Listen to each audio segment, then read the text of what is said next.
No, matron, I was taking a shortcut. But don't you see, it raises the problem of sex. I assure you, matron, I wouldn't dream of bothering you in that way. You knew Fatty Jakes. You knew she'd be playing the matron, and she'd have the stark apron on, and then she'd try and get Kenneth Williams into bed, and that was funny because you were waiting for that to happen. But I feel you're different, Doctor. Don't you feel something? No, I believe in keeping my hands to myself. For that night in the hostel, you showed me your true feelings. Now I beg you, let me show you mine. I don't want to see yours. Don't fight you! You're seeing a guy who's camp being chased by a woman, and you know he's resisting advances for that reason. She's very much barking up the wrong tree. On the other hand, I suppose it's meant to be, if you don't get that outside of it, it's like, oh, it's the fat woman chasing him. He doesn't want the fat woman, you know, and it's as simple as you want it to be. Don't rush me. I think you'll find it's worth waiting for. Yeah, so it's Christmas, but you won't find me stuffing your turkey. He is in many ways asexual. I think he was. I think he'd switched off any real emotion, which is why he could play those sort of amazing sort of characters. Whatever goes on between you and Dr. Good is no concern of mine, however disgusting it may be. Thank you. Oh, disgusting. I mean, he played Kenneth Williams in a suit, didn't he? Played Kenneth Williams in a uniform, played Kenneth Williams in a toga, and he adjusted his personality to fit. That'll be Cleopatra.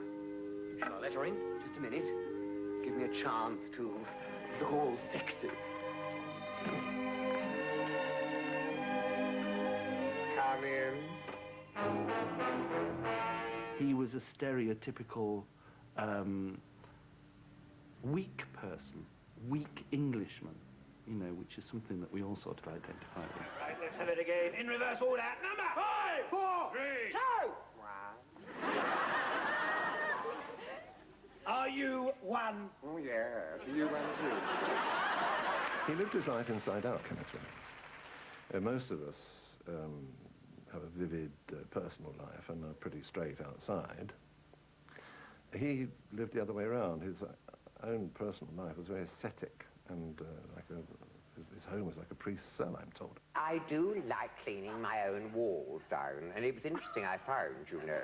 Do you do it from the bottom up or the top down? No, I start at the top. I start at the ceiling, and then work my way down. Everything's got to be clean and smell nice. Oh, such dirt. Oh.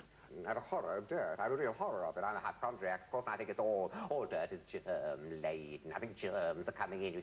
I rush around with Dettol and... You know, everything had to be very clean and nice, proper, and this sort of exaggerated bitchiness that he had.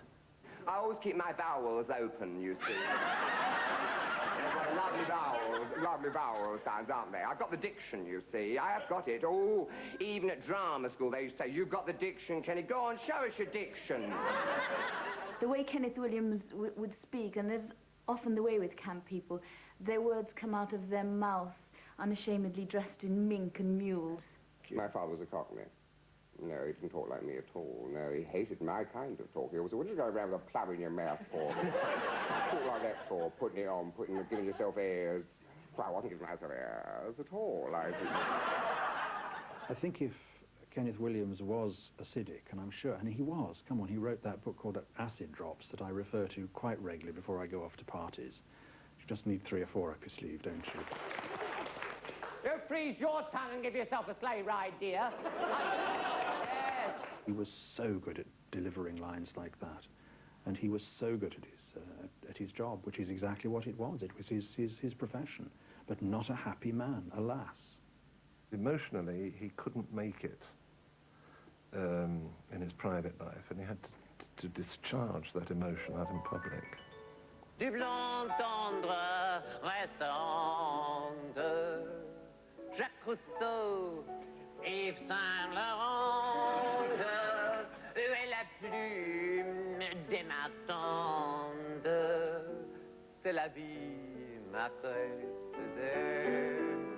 Kenneth Williams had a formidable mind. He was very well read, wrote very, very good diaries, mainly about his inner anguish.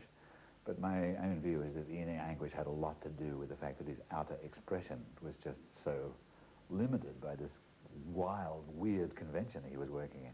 I will not be put off, not after what I've done for you. Machen! No, please! Oh, your hand! Where have you put your hand? Well, I've heard of the bedside manner, but this... What do you mean by this intrusion? What do you think you're doing? Not what you thought of doing, that's for sure.